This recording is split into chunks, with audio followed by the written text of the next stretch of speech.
And so it's A82 chassis code. I'm like, never mind. It is totally your fault. If you were...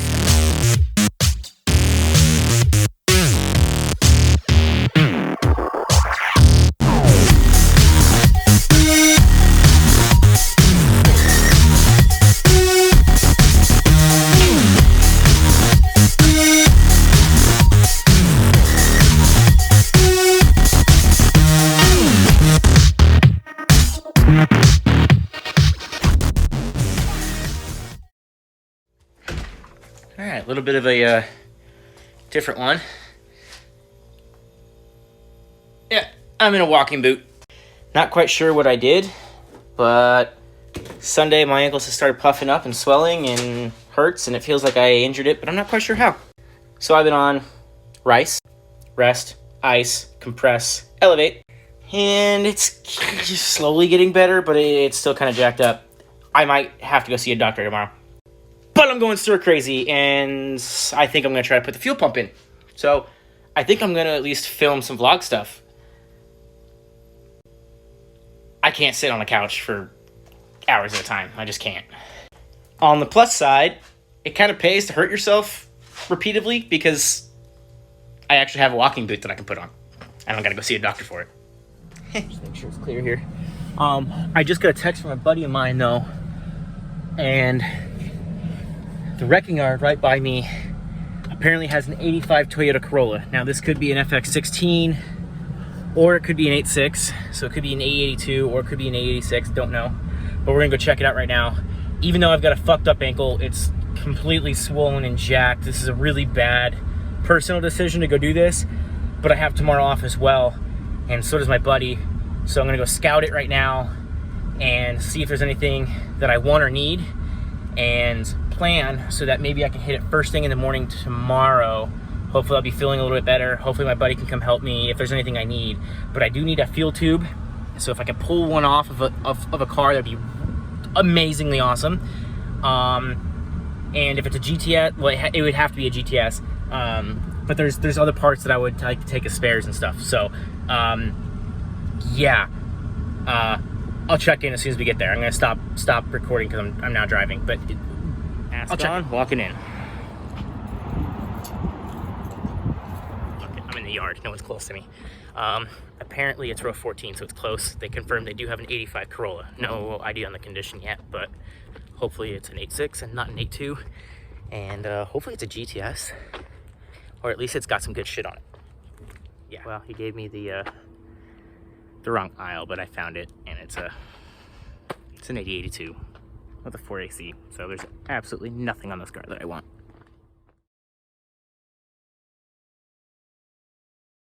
Yeah, that sucks. Especially since I'm hurt. I shouldn't have come out. I knew I shouldn't have come out, but meh. Everything's there though, and it just got dropped. So had that been an 86, it would have been worthwhile. And I got out of the house for a couple minutes, so I guess now I can go back to sitting on the couch for the rest of the night. Just got back home from the wrecking yard. I shot a picture over to my buddy to show him what kind of car it was, just so he doesn't get all excited. And he texts me back, and he's like, "My bad." And I'm like, "Hey, dude, it's all good. It just told you 85 Corolla. Like, shit happens." So he sends me a screenshot of the entire listing, and it clearly has AE82 chassis. It's got the VIN number, and so it's A82 chassis code. I'm like, never mind. It is totally your fault. If you would have sent me the whole goddamn screenshot before I hobbled my ass down there, my ankle wouldn't be twice the size as it is right now. It wouldn't be all fucked. So, I love you, Andrew. Love you, buddy. All right, and the pump I'm going with here is a Aeromotive Stealth 11541. It's actually designed to be a little bit higher flow for E85, so it's E85 safe, even though I don't run it. It's safe for both gasoline and methanol, E85 and traditional gasoline. So this is what I'm going for. It's a 340 liter per hour instead of the traditional 255. So a little bit overkill, but Aeromotive is a solid brand, and I'm pretty confident this will work for me. So it does have the same pattern on the bottom as the old pump does here. This is a pretty universal intake design. So what we'll do is we'll go ahead and reuse this rubber bushing from the car. because the Aeromotive one did not come with it. Some do, some don't. Usually when you get a Warworld, it'll come with a new one, but I found that it's pretty difficult to get the correct one. Even though you'll get a Warworld that is for your particular car, it might not have the right rubber piece in it. I'm not quite sure why that is. Maybe they're just mislabeled from sites I bought them from, whatever. But it should pretty much go on here after we put our pre-filter on there, a little sock screen. This will go on there, and then it should just drop into the assembly here. And once it's pushed down in there, it'll lock it all in place. So yeah. So this is everything that comes with this particular Aeromotive kit. You come with the pump, which has already got half the harness already done for you. Comes with obviously instructions and warranty information and that. It comes with this little insulator to help keep the pump cooler. Obviously it comes with the other half of the harness that you'll have to wire into your cylinder, and then that'll give you the harness plug. It's a Deutsch connector, which is a really high quality connector, which is really nice. It does come with a brand new pre-filter or fuel pump sock for in the tank, and it does come with 2 fresh hose clamps to install it. I'm just going to go ahead and use hose clamps I've got. These look a little big, but it's nice that they throw this stuff in there. Okay, one thing right off the bat is this sock is quite a bit wider and bigger, and this tells me it's bigger because it has more volume going through it. So to prevent the pump from starving, it's a bigger sock, so it has more fuel in it at any given time. It might be a little bit more tricky to get into the tank, but I think it'll be okay. I guess we'll cross that bridge when we get there. All right, I don't have the new electrical connectors to replace them, but we do want to replace this harness with the new one because this is a Deutsch connector which matches the connection on the pump itself. This one does not. This is actually a higher quality connection, a better fitting than this here. So what we need to do is we need to drill out this rivet, and we need to drill out this rivet here and replace them by putting new terminal connectors on the end of these wires and riveting them back to the bracket here in the respective places. Again, I don't have the terminal connectors yet, but we are going to start just by drilling out these rivets and removing this harness plug, and then we'll probably go ahead and physically install this, although we won't be able to put the wiring harness on yet. So we're going to go ahead and take this drill. Very carefully, we're going to drill out the rivets. Now, I'm using a step bit, but it's better to use the correct diameter bit, just a drill bit for these rivets. I don't currently have one, so I do have a step bit.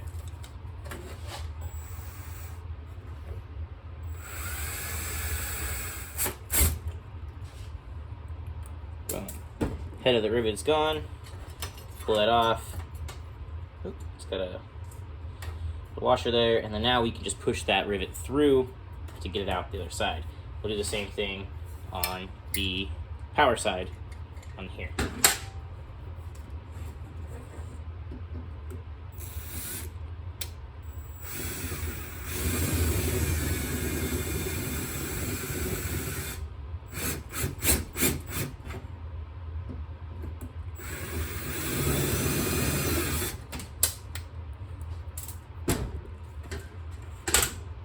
And just like that, the old nasty harness plug that doesn't work anymore is gone.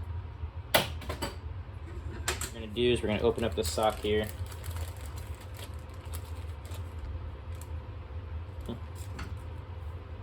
Oh, it comes with a little retainer pin, or a little retainer washer. So this is a washer that you press in to this pin here. And as you push this in, it's really hard to do. It'll push on, but it won't come off. And that'll help keep the sock locked in. As you put that pin through this hole, and then you put this on the other side, it'll lock it on there. So we're going to go ahead and we're going to remove the protective cap on the bottom. Like so. We're gonna go ahead and place our sock on there. Oh yeah, it's still a tight fit. Probably don't even need that little retainment ring, but we're gonna put it on there anyway. We're gonna do the job right.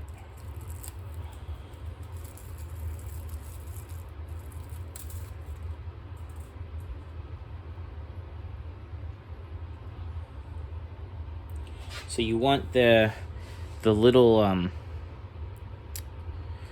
don't even know really what to call them. They're little like fins in the inside. You'll see it's hard to get that to focus, but they're actually bent a certain direction. You want them bent upward, because then they'll slip going down, but they'll grab going up, and they'll stop it from coming up off the pump. I'm just gonna use a pair of needle nose here just to get some pressure on it, where my fingers can't. I'm just gonna go ahead and press this down gently until it's all the way in there. All right. Then once you get that on there, you can take your rubber piece back on there. Let's see, it fits just like that, and then it'll slip in the center like so. But first, we want to make sure that we put our hose clamps back on there.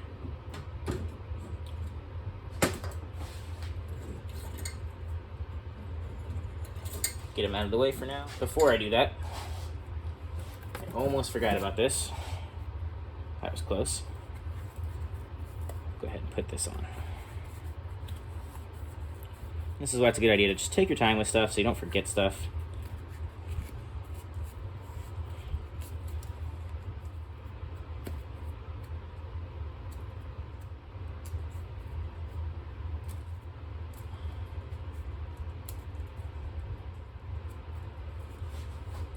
We'll go ahead and feed it in there.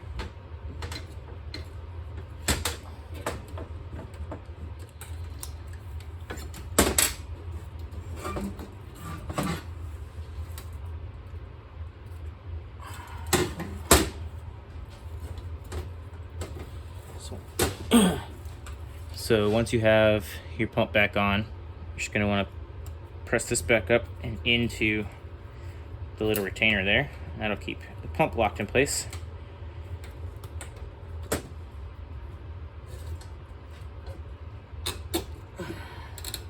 Just like that.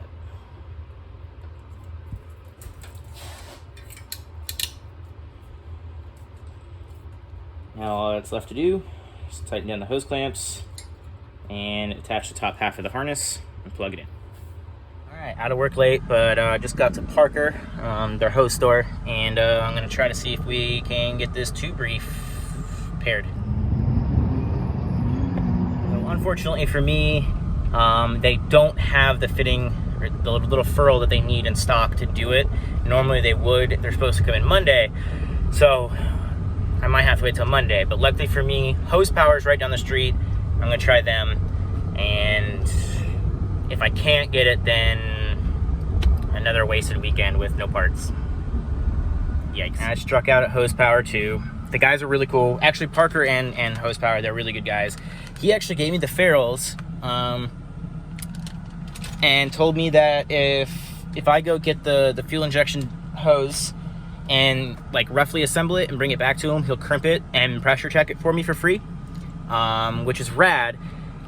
However, now it's too late to get back to Parker with the ferrules, because I was thinking, hey, I could just bring the ferrules to Parker and pay them. But you know what, this guy did me a solid, and they're all good people, both locations, so it sucks. I'm not gonna be able to get the fuel pump done this weekend. All right, guys, check it out. New fuel tube done. So we ended up actually being able to reuse the fittings, like I mentioned earlier in the video. As you can see, I've already put my red tape back on there, color coded it. I just want to take this quick second to give Sid over at Hose Power a huge shout out. The guys are in general are rad, but if you are in the Gilbert Mesa area, go to Hose Power on Baseline and look for Sid. He looks like the blonde dude from Wayne's World. The "We're not worthy." I forget his name. The dude with the glasses. He looks just like him. They even have a picture of the dude from Wayne's World autographed by Sid as a joke in there. It's funny, but yeah, go talk to the guys at Hose Power. They're cool dudes. He didn't charge me. All right. He gave me the materials and then told me if I could assemble it without crimping them, but just actually get them assembled, he'd crimp them and then pressure test it for free. And he did that. He kept his word. Now, it was a bitch to assemble. It was a pain in the ass, but it was free. So huge shout out to those guys, because the best I could find was $100 for a new factory unit. And you can't just find these fittings. These are 35-year-old fittings. They don't exist anymore. So huge shout out to those guys. Thank you guys. Thank you, thank you, thank you. I was also able to get the other half of the harness riveted onto the sender.